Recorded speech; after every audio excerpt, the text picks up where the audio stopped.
సంక్రాంతి బరులో సందడి చేసిన మూవీస్ లో హనుమాన్ ఒకటి. ప్రశాంత్ వర్మ తేజ సజ్జా కాంబినేషన్ లో వచ్చిన ఈ చిత్రం ప్రపంచవ్యాప్తంగా కలెక్షన్ల వర్షం కురిపించింది. జనవరి 12న పాన్ ఇండియా మూవీగా విడుదలైన ఈ చిత్రం బ్లాక్ బస్టర్ జాబితాలో చేరింది. చిన్న సినిమాగా వచ్చి పెద్ద సినిమాల రేంజ్ లో సత్తా చాటింది. టాలీవుడ్ ఇండస్ట్రీ సత్తా ఏంటో బీటౌన్ పండితులకు తెలియజేసింది ఈ సూపర్ హీరో మూవీ. ఇతిహాస గాథలను తెరకెక్కించే విధానం ఇది అని రుజువు చేసింది. తెలుగులోనే కాదు హిందీలో కూడా బాక్స్ ఆఫీస్ వద్ద సక్సెస్ఫుల్ గా నిలిచింది. కేవలం 30 నుంచి 40 కోట్లతో తెరకెక్కిన హనుమాన్ మూవీ వరల్డ్ వైడ్ గా 300 కోట్లకు పైగా వసూళ్లు రాబట్టింది. ఇప్పుడు ఈ చిత్రానికి సీక్వెల్ ప్లాన్ చేస్తున్నారు మేకర్స్. జై హనుమాన్ సీక్వెల్ ఉండబోతుందంటూ హనుమాన్ మూవీ చివరిలో వెల్లడించారు దర్శకుడు ప్రశాంత్ వర్మ.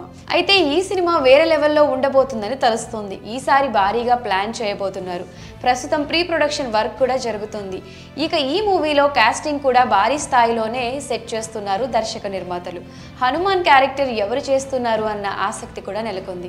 రాముడి పాత్ర మహేష్ బాబు చేస్తే బాగుంటుంది అని ప్రశాంత్ వర్మ కూడా తన మనసులో మాట బయట పెట్టిన సంగతి తెలిసిందే.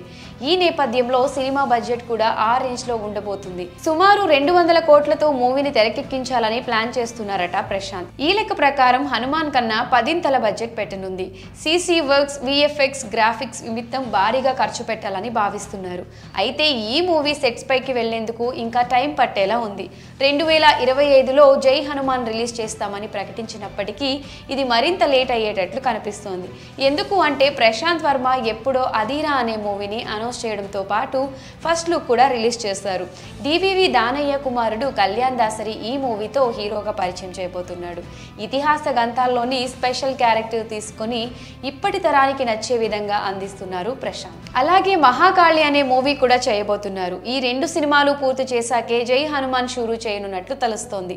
అయితే ఈ జై హనుమాన్ మూవీ మాత్రం ఆది పురుష్ ని తలదన్నేలా ఉంటుందని అంటున్నారు. ఆది పురుష్ కి అందని రేంజ్ లో ఈ మూవీ గ్రాఫిక్స్, విఎఫ్ఎక్స్ వర్క్స్ ఉంటుందని చెప్తున్నారు.